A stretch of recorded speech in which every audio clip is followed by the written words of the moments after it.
akaza aje kuguhobera ati tumva imbere nako kaguru kawe kabi umva iryo jambo kandi umwana none uraza kwandika kuri comment ngo Charlene yarakamiritse kandi yankamirikije niyo yankamirikishirije umwana ngo muzi mu mezi 5 ubuzima bwa Charlene ntago mubizi ukuntu bafashe amafoto ye bakayajyana ikuzimu ntago mubizi ukuntu bamuhinduye umusazi ngo yiruke ku gasozi bamwohereza mu irimbi ry'inyamirambo ntago mubizi ukuntu baba hamukoreye ibintu bibi akagira ikintu bita ishyaka akagira courage ikindi akagira urukundo no kwishuri n'umwana ni Imana yanyihereye kado kandi shimira Imana yampaye Charlene wowe mu mutima.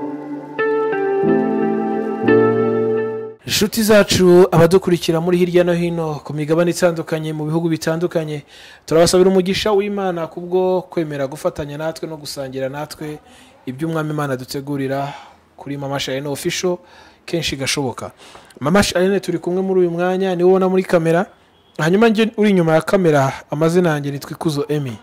Mama Charlene Karame Yesu ashimwe ahimbazwe meze neza ndamahoro mugore ukomeye takomeye meze neza yego urashimishije kukureba wasanga abantu benshi bagukundira ko nyine uraho ubudamaraye uri umutesi kidamage ariko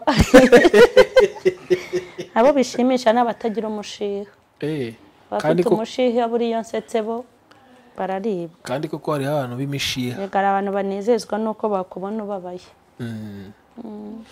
nge Emmy maze iminsi nejejwe nuko turi kumwe muri iyi minsi ariko reka nshimira abantu bose bamaze kubitwereka bakora subscribe hanyuma sibyo gusa reka dushimire abantu bose bamaze gukora like cyangwa se bakora like ku biganiro tubagezaho hanyuma kandi n'abatanga ibitekerezo byabo ni ngombwa hanyuma ku minota bampaye ku bashinzwe cyangwa se ku bari ku bahanga bw'ibyuma kugira ngo tuze gusangira cyangwa tugiye byinshi tuganiraho iki kiganiro cyacu ni kirenze iminota 20 Mama Charlene umpaye ikaze nawe ngo haye ikaze Emmy oku Ihumure TV Ihumure TV ndakwakiriye Emmy Ikuzo Emmy Ihumure Ikuzo Emmy ndakwakiriye kuri Mama Charlene official bakunze kujya kuri Mama Charlene official ndabisobanura neza nanjye ndi umuyobozi w'ikinyamakuru biti Ihumure TV ariko niyo ukoze ngo eshatu akadomo Ihumure akadomo rwa usoma inkuru harimo za gospel cyangwa ubuzima busanzwe rero Mama Charlene nanjye aranyakiriye kuko nanjye namwakiriye urakoze kubw'imikoranire myiza Imana igumugisha mu biganiro byinshi tumaze iminsi dukora turi kumwe na Charlene na Mama Charlene twakunze kubona commentaire twarazisomye abantu bakavuga bati kuki mwakoze muhagaze ariko style nta kibazo ikibazo nuko wenda message yabitumvikana neza ushobora kuba utabikunda ariko abandi babikunda it's okay bikubangamiye watubwira uti biranje na birambangamira tukagira ikindi tugufasha ariko it's okay nayo ni style nziza itagize ikitwaye twakorana it's okay nabyo ni byiza hanyuma sibyo gusa hari ubwo benshi bakunze kuvuga ngo Charlene ngo mumuzanye mu itangazamakuru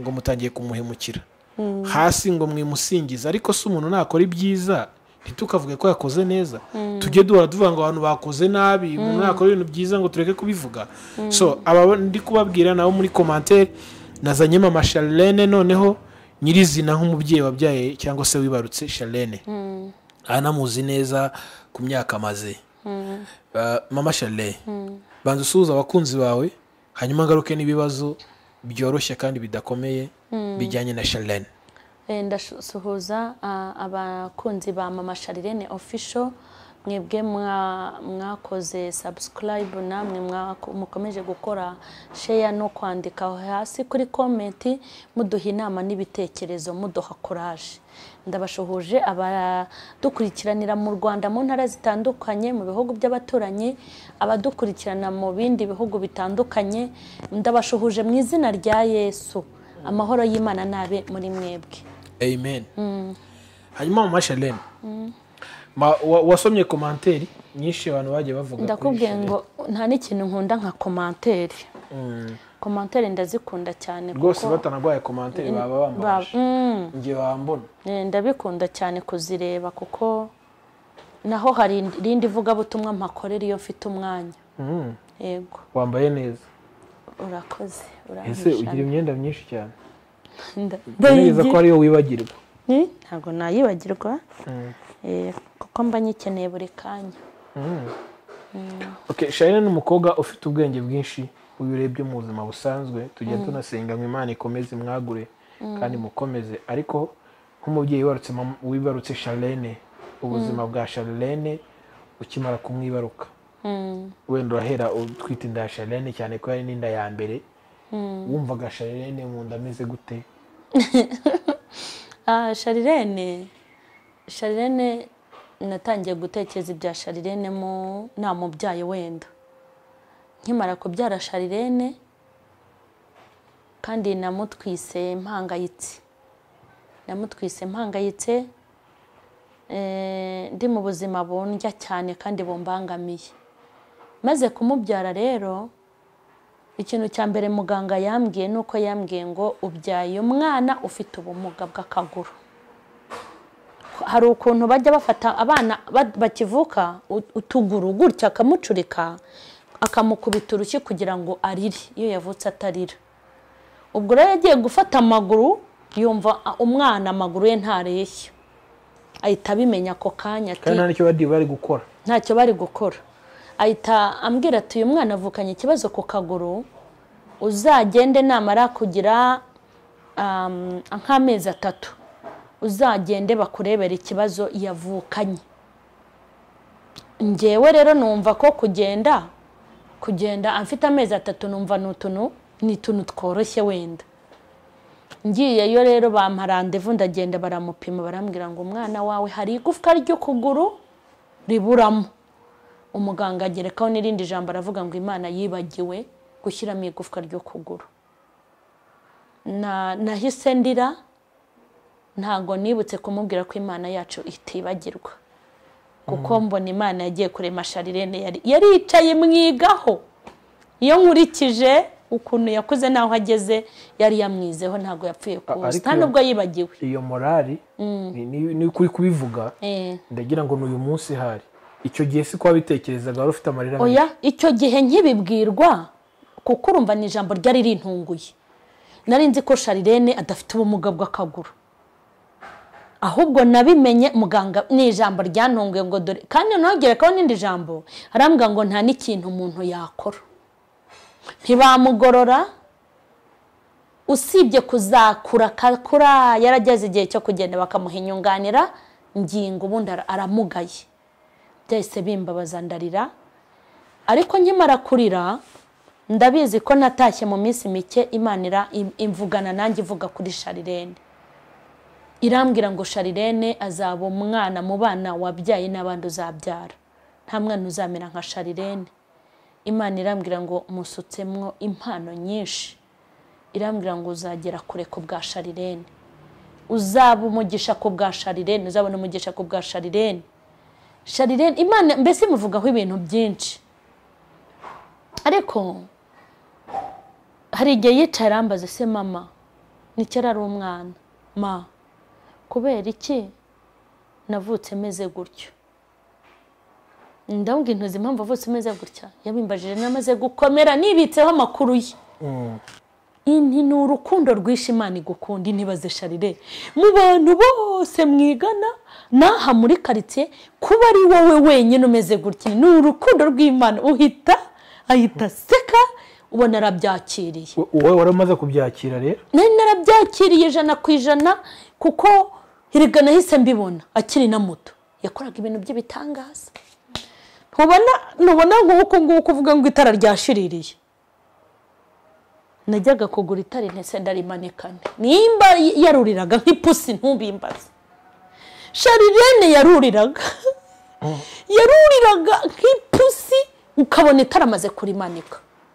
Yari afite ubugenge, yari afite ubuvumbuzi, ari akana gato najyaga njya nko guhaha musigiye umwana musigara umureba kumwe ureba uruhinja naza nkasanga ako kanya acanye imbabura nyumvire kandi ugiye nko kuri butike imbabura kubiseho amazi ugasanga ari kuhagira umwana yamusize ukuntu yihekeshaga uruhinja byari ibintu byandenze narinze mbyara abana 5 sinzi kwihesha umwana w'uruhinja mbere guheka umwana nabwiraga Charlene ngo yurire igitanda nkatega umugongo ndi imbere y'igitanda mushyiriremo Charlene sinzi kwihekesha uruhinja kire ku mwana wamaze gukomera mita nkubitamo nkasanga yamwuhagiye yamusize amavuta yamuhetse ari muri ayo rikomva nkasanga umwana yasinziriye rikomva yakoraga ibintu biteye ubwoba akagira isuku rero akagira isuku na niyi saha Charlene yakoropye ahantu hitumenya ngo niwe akagira isuku akamenya gusasa ibitanda akamenya gushyira ibintu ku murongo akamenya gushyira abana kuri gahunda bari umunabe kandi ari muto akamenya gufura umwenda ugacya akamenya koza ibyombo no kubibika akamenya kuvuga ngo umwana arasa nabi nago yabikundaga kandi nawe ari mutoya akaza ati ngiye kuboza nta mwana uri burengaho akaboza akabasiga ati mwese mu nzu noneho ikindi igihe cyarageze aba presidente w'abana bo muri école de dimanche umuntu umwe arambwira turi mwana wawe waje kuri uriya mudugudu nuwo kwirirwa ducira urubanza gusa ngo turebe ukuntu aba ari guterura n'intebe nk'umu yagendeshaga akaguru kamwe atarabona imbago nani atarabona insimburangingo yapfukamishaga akaguru karekare kakareshya n'akagufi yarirukaga ntago wari kumushyikira yarirukaga kumubona ari kwiruka agendera hasi byari ibintu by'ubuhanga bwe noneho ndibuka yigiraga umubatizo mu Nyakabanda yavuye kwigira umubatizo akajya kurepeta muri korali no kuyobora abana akazamuka nta mafaranga nabaga mfite ngo mutegere moto cyangwa imodoka akazamuka hano kuri green akazamuka kuri tapi akazamuka kurya nyuma akazamuka aho ngaho ku rusengero yagera yagakubura agakora isuka hana abana barepetera akabwira umwe ati nteruza intebe niko agendesha ubwo akaguru itako maze umubyeyi umwe arambwira turi mwana iyo mubonye ahora ducira urubanza ati ibintu akora kandi nta kuguragira twarapfuye ndibuka abana yayoboraga baje kumusura bavuga amagambo ndariro mu rugo baje gusura nk'umuyobozi wabo Charlene wacu Charlene hakabwo mwese Charlene reba ufita imbago nta mafaranga mfite urava hano nirizo uvuye kwiga uzamuke n'izo mbago zaranagusumbye zaramusumbaga nkabura amafaranga yo kugura izindi ugende nibetere ngo ariko mama ngo wowe ko ntarabona wicara ngo nuhora ugenda no kuzuba ngo byihorere di Charlene akabaragiye akagira ikintu bita ishyaka akagira courage ikindi akagira urukundo no kwishuri n'umwana ni Imana yanyihereye kado kandi shimira Imana yampaye Charlene wowe mu mutima wawe Charlene nimba ibiryo byarabaga biki akanga kurya ngo abana bananiwe guhaga naza kuki abana bakambwa mama Charlene yanze kurya Charlene kuki utariye ngo mama ngo n'abana nabonaga batari guhaga ndabibarekera Charlene wihotorera abantu ukagira ngo yarababyaye icyo si ikintu gikomeye nagiye mubonamo ibintu byinshi by'ibitangaza Charlene akabajera wanjye rero uzi kujera ibintu nkamusigira amafaranga ngiye mwivuga butumwe ngasanga abana barariye ibintu bimeze neza yabitse amafaranga akaba wa mwana ugira ibanga akaba wa mwana ubwira abandi ngo nta wemerewe kwinjira mu muryango w'abandi narinze nkura ntarabona abana banje ngo binje mu miryango y'abaturanyi kandi naragiye mba mu buzu bufite uburyango nk'icyatanu mbese gukura kwa Charlene kubera iyo mico n'ukuntu yarateye bidasanzwe byanteye kutabona n'ubumuga bwe bitambona amugaye ukugura ariko mu mutwe hose ni hazima. Mama Charlene, iyo uvuga ibintu nk'ibi nanjye ndi umubyeyi nawe dukurikiye n'ababyeyi, buri wese aba afite umwana usa n'uwamukoze ku mutima. Yego. Ubuzima bwa Charlene ukurikirana ukuntu bwagiye bugenda, ari ikintu kimwe nanjye naje kwibaza, uyu munsi wumva Charlene akwiye kuzagera he? Ukurikije n'inzozi ze n'ubuzima bw'ukuntu bwagiye bukurikirana, nawe wamureze kandi mwabanye ubuzima bwose. Charlene ahantu azagera hateye ubwoba. Umuntu wese Imana izahaza uburame, Charlene wo mu minsi iri imbere azaba umuntu ukomeye.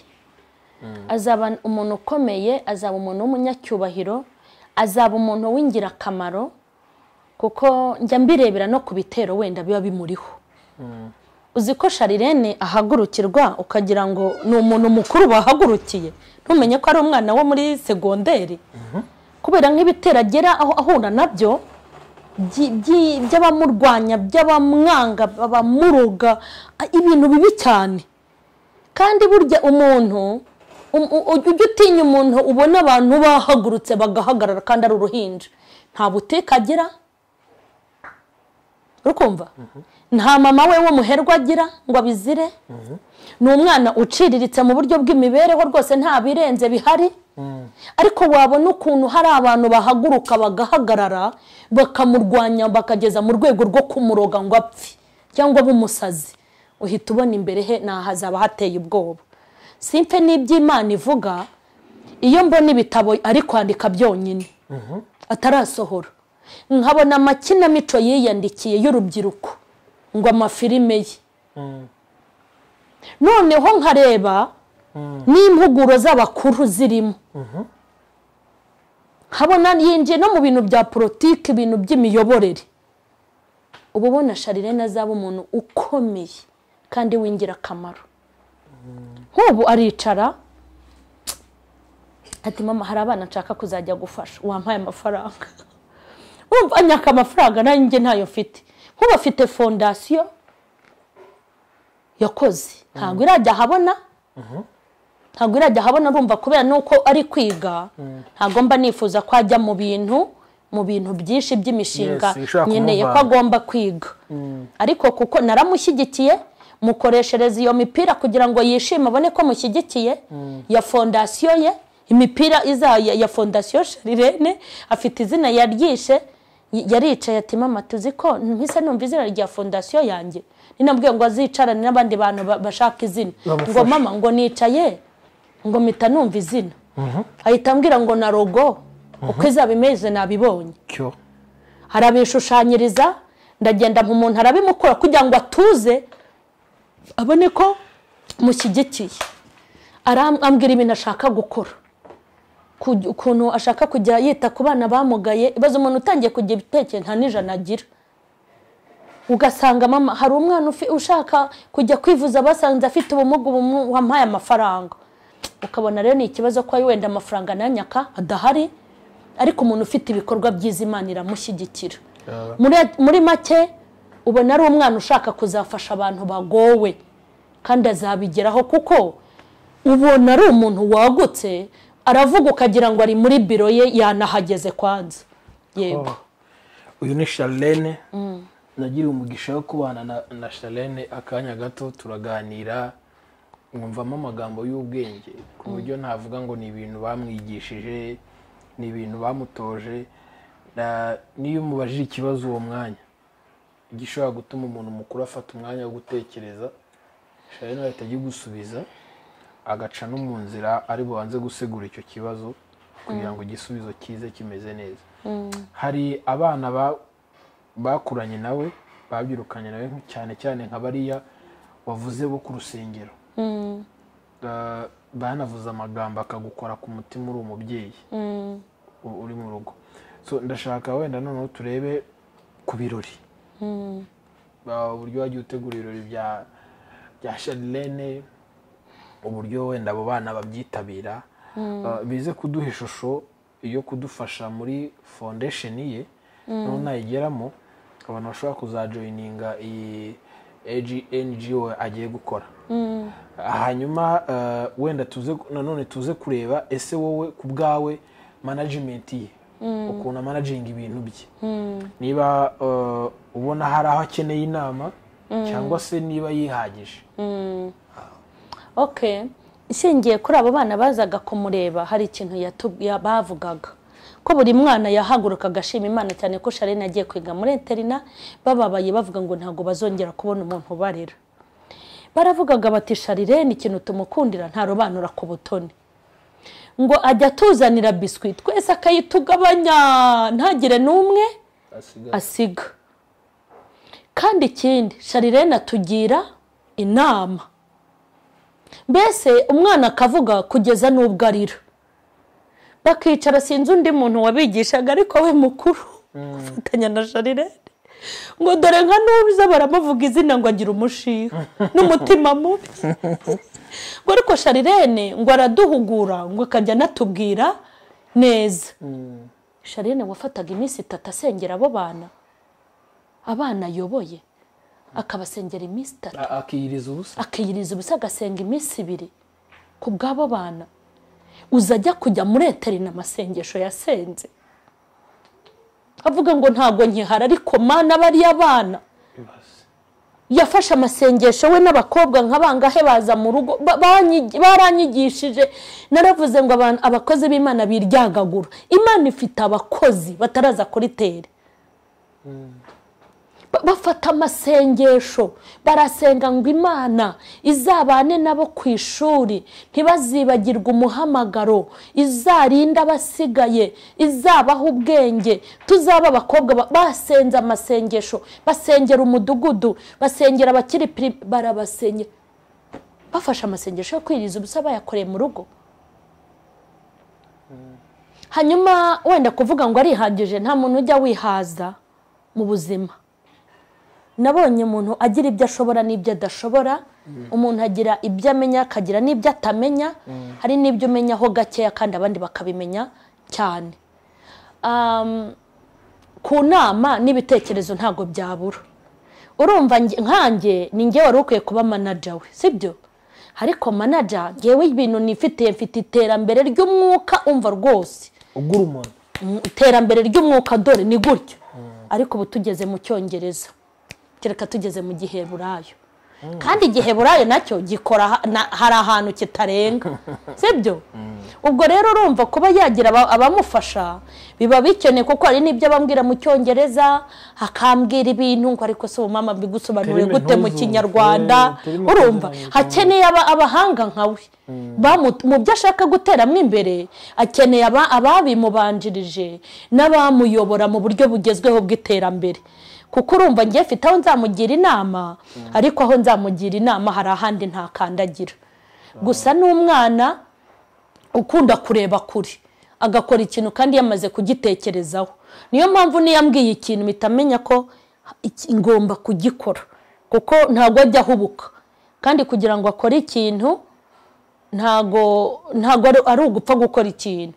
Nk'ubu nk'ejo bundi ajya kuza kuri kamera, nini ravuze ko azagaruka kuri kamera agiye gusohora igitabo. Nkumva ibintu bya kamera agomba kwiga. Ariko icyunamo gitangiye mvuye gutegura ibiganiro ibyigisho by'icyunamo byo mu cyunamo bijyanye no guhumuriza abantu. Ngeze mu rugo ngo mama ngo ndashaka ikiganiro.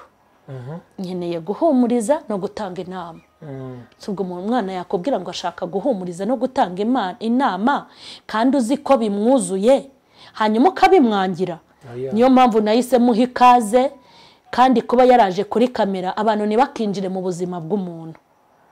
Ubundi ni gute abantu bashaka kuyobora Charlene utagurira isukari, Charlene utaragurira umwenda, Charlene umaze imyaka 17 uje kumuyobora ute? Oya afite n'amagambo yubaka, ntawaje gusenya, ntawaje gutunga urutoki.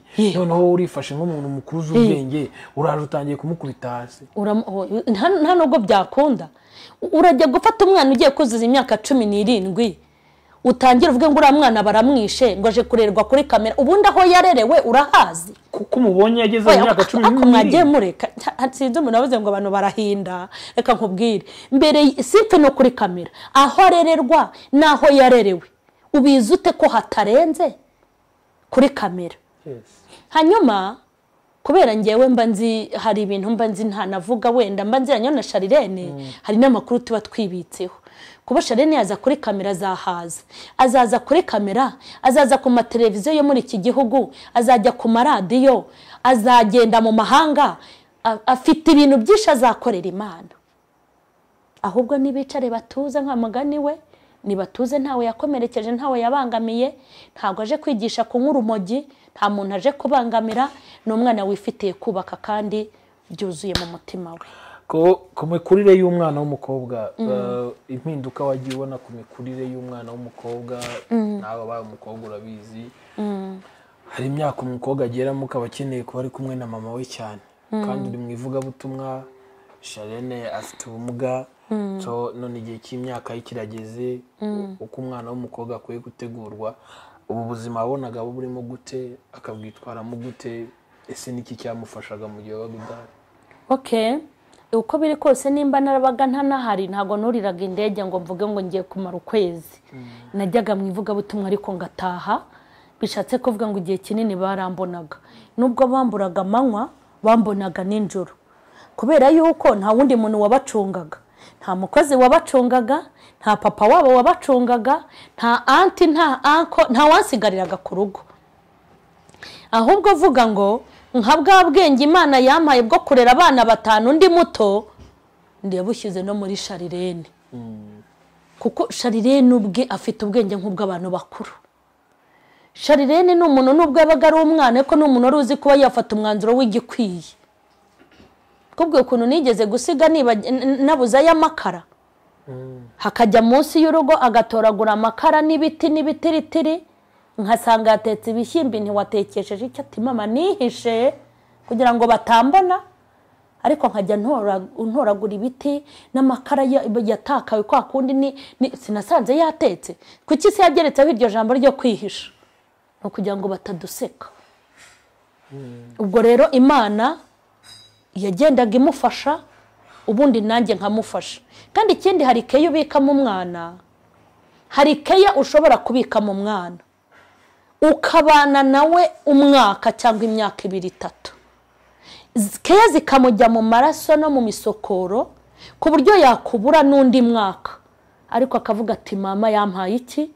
yampaye keya yarankunze muri make aho ntarindi Imana yarahabaga cyane ko hari ukuntu yari yarashyize mu bwenge mu Charlene bwo kurera barumona be mama Charlene dufite abana b'abakobwa benshi uyu munsi akubwira ati mama na data bafitanye ibibazo bishobora gutuma mbura keya ku babyeyi ku buryo bishobora gutuma uhanze umake yamwitaho yego hanyuma icyo wenda reka tugisanishe no n'abantu cyangwa se iyi miyaga nakubwiye yose waciyemo byose Charlene yarabibonaga Charlene we iyo mwiciraga mukaganira nyuma y'ibi byose niyo miyaga yose twaciyemo tudashaka kugarukamo abantu bamwe bazi n'abatayizi si ngombwa Charlene wabonaga ibyo bintu abyakira gute ese wabonaga bimuhungabanya cyangwa nta nicyo byamutwaraga yabaga akomeye rero hari igihe umuntu ababara umubabaro w'igihumbi siko cyangwa w'ibihumbi 2 bishatse kuvuga ngo hari igihe umuntu imibabaro iba yaramubanye myinshi akagenda akibera inshuti n'imibabaro wa muntu utaramenyereye imibabaro yababara rimwe agahita asara agasizora imibabaro siko yaratotejwe Charlene yakorewe ibintu bamuziza ubumuga reka nkubwire aburetse reka nawe bwari ubuhamya bwe ntabwo ushobora gukomera utarakomeretse urwego Charlene azageramo ntago yagombaga kurugeramo atarahangayitse ntibishoboka kandi ubu turi kuvugana turi kuvuga ibyarangiye n'utumaze guhita ariko ubu ntimuzi ibyarimo ntabyo muzi sibyo murabizi ntago muzi mu mezi 5 ubuzima bwa Charlene ntago mubizi ukuntu bafashe amafoto ye bakayajyana ikuzimu ntago mubizi ukuntu bamuhinduye umusazi ngo yiruke ku gasozi bamwohereza mu irimbi ry'inyamirambo. Ntabwo mubizi ukuntu baba hamukoreye ibintu bibi. Buriya no gufata inzira akaza kuri kamera akicara, njye hari icyo bimbwira. N'abazi urwo rugamba iyo bamubonye kuri kamera, hari abanyandikiye bati mama Charlene tugufashije guha Imana icyubahiro. Uyu ni Charlene, kubera ko hari aboneretse amafoto y'ibyamubayeho. Ibyo byose rero ni ibyarwanyaga umugambi w'Imana kuri Charlene, kandi nta muntu warwanya amaboko y'Imana ngo agire gute ayatsinde. Charlene apfa kumenya ubwenge, yakorewe ibintu bibi, noneho amaze kumenya nko kugenda. Uzi nk'umwana ushobora kuza aje kuguhobera uri umubyeyi, akaza aje kuguhobera ati tumva imbere nako kaguru kawe kabi, umva iryo jambo. Kandi umwana none uraza kwandika kuri comment ngo Charlene yarakamiritse, kandi yankamirikije, niyo yankamirikishirije umwana. Uri kumva? Umva imbere nako kaguru kawe kabi. Wabona setse nk'umwana ngo ari gusekera ari gusekera umuntu. Seka bagaseka iki?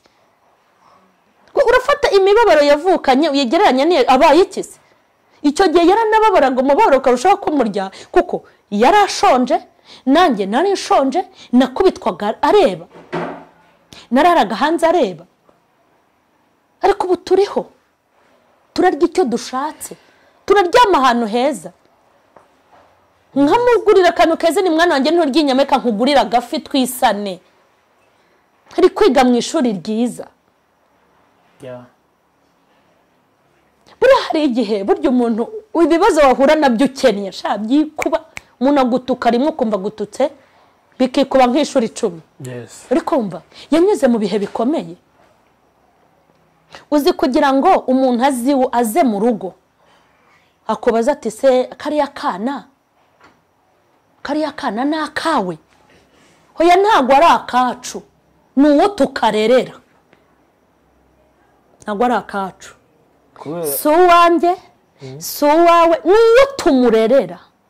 Umwana yumva, nataha umwana akambwira ati mama ntabwo uri mama,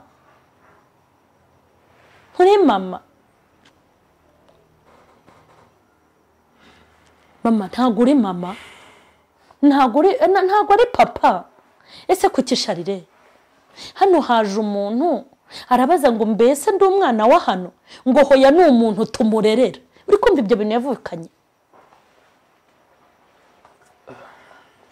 Yaba ari kurya ku meza sanjye n'abandi, subwo akaba kari kurya gute urushyi. Yaba ari kwiruka tutera ukuguru ugenda mva imbere nuko kuguru kumwe. Ijambo rimwe se, ijambo ribi Charlene atabwiwe n'iriye. Noneho ikindi namurwaniye ishyaka, ariko nta mbaraga nari mfite. Yarakubitwaga agakubitwa ndeba nkaburi kintu cyo gukora, ariko Imana ikavugana nanjye. Haleluya. Ikambwira ngo uzasangira na Charlene umubabaro, ariko n'umunezero nuza uzawusangira na Charlene. Haleluya, haleluya. Mvuze bikeya mama Charlene, nzajya ngenda mvunguraho nanjye ubwo nyine reka nkomeze. Ubwo rero umva ibyo binenyuzemo n'ibindi ntavuze nzavuga ubutaha.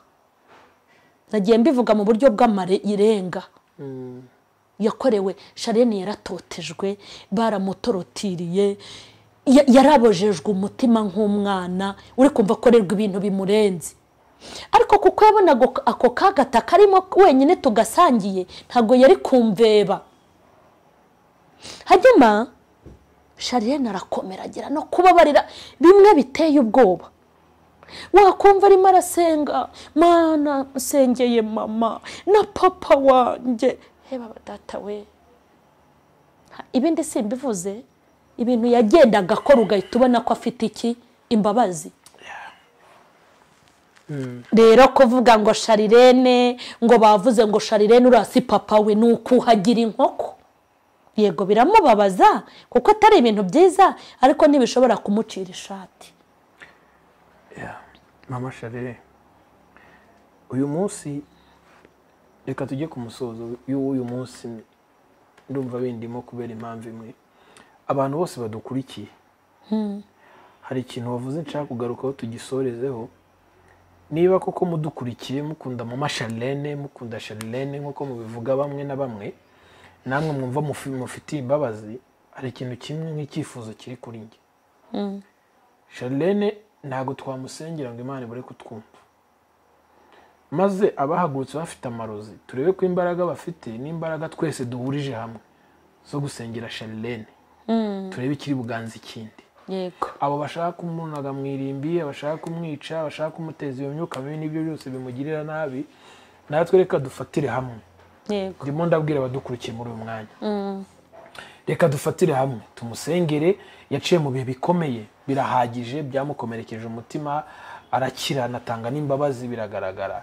Uyu munsi rero tuvuge tuti data wa twese uri mu ijuru, ku bwa Charlene twibutse imirimo wakoreye abantu itangaje, byonyine naho wabakuye naho bageze uyu munsi, bakaba batangira gufata ku munezero. Reka imbaraga n'imyuka mibi batezwa cyangwa bitezwa uyu mwana bikurweho. Ntabwo Imana izareka kumva aya majwi yose, ari imihanda yose, bari Canada, bari America, bari Australia, bari muri Asia, bari muri Europe, Afrika, twese dusengere Charlene. Kuko uri umugore wowe ufite umutima ukomeye. Nanjye ubwanjye kubaza nageze aho numva Mariya yaraje kwifata biranga, nakoze kuba ntagiye muri kamera. So uri umuntu nyine bigaragara ko wamaze gukomera. Reka abantu bagufiteho urubanza n'abantu bakwibazaho, reka wibabwire, reka mbibabwire. Hari umuntu nyine ukubwira ibintu ukavuga uti reka menye ukuri k'uyu muntu, ariko niba kugeza uyu munsi umuntu ugushidikanyaho nta kintu arumva, afite ikibazo, aracyanavunika rwose, nashaka ntirirwa areba video, ahita bivamo byose anabyihorera, kuko arakomeza kuvunika. Tukomeze kubona ukuri tukakumva n'ibihe duciyemo. Mama Charlene, Imana igumugisha, kuko ababyeyi benshi koko nyirizina ikintu cyakomeje kumbabaza. Charlene twigeze kubigana mu minsi yashize, avuga ati hari abahisha abana babo kubera ikibazo bafite, badashaka kubazana muri salo, ariko umwana baramuhisha, wenda akavunwa nuko bamuhisha, wenda nyuma bakamusanga bakanamubeshya, sibyo? Noneho wowe bana bimubwira nkuru wacu bakavuga yumva. Yego. So ibyo byose rero mama Charlene, ni ukuri Imana igumugisha, warakoze. N'uwabivuze Imana imubabarire, nawe sinzi uko bizasozwa. Hanyuma mfasha dushimira abadukurikira uyu mwanya. Yego. Hanyuma nkureke ujye kuruhuka. Okay, turashimira abadukurikiye. Imana y'amahoro nibaho umugisha. Abakomeje kudushyigikira no kudutera courage, Imana ibaho umugisha. Murakoze mwese inshuti za mama Charlene official. Imana ibaho umugisha kandi Imana ibagiye neza. Nanjye ndibuze gusoma comment ziri hasi mu iki kiganiro. Niba ko kuri mufite umutima mwiza ndaza kubibona, niba ufite umutima mubi nabwo biragaragara. Nge nari kuzo Emi, nari kumwe na mama Charlene kuri mama Charlene official. Reka dushimiye kandi abadufashije ku buhanga bw'ibyuma kugira ngo amajwi n'amashusho abagereho neza. Niba utarakora subscribe, urabona inyuguti zanditse subscribe hasi z'umutuku, uzikandemo. Ku ruhande urabona inzogera uyikande. Hanyuma iyo raba ari inkunga ikomeye. Indi nkunga kandi ikomeye no kusangiza abandi iki kiganiro. Reka rero mbasabire umugisha w'Imana kandi mvuge nti buri wese Imana data ku mubyeyi wacu ihaze kwifuza.